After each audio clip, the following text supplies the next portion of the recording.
Hey guys, so I was asked why I wasn't driving my truck anymore. It's not that I'm not driving it anymore, it's just I want to get this rim that I told this one guy that was asking me. I hit a pole on my gate and it tore out a chunk off my rim. And there it is right there. And so I'm gonna order me a new rim, and I need to get new tires. And you guys know these MTs cost over $1,000, so that's gonna be a little while. Anyways, let me show you what I hit.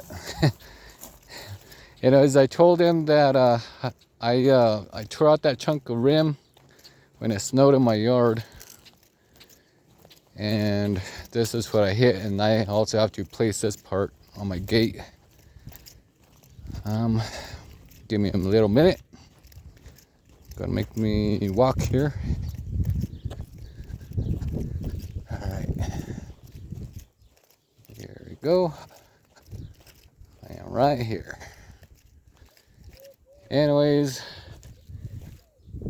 I hit that one spot right there, and that tore out that chunk off my rim.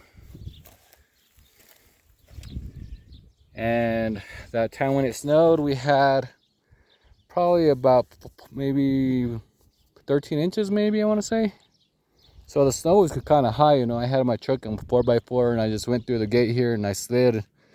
I hit into the pole here, and yep, not very happy. But anyways, I'm just showing you the video that you were asking me for, and hopefully that helps you out. All right, talk to you later. Bye.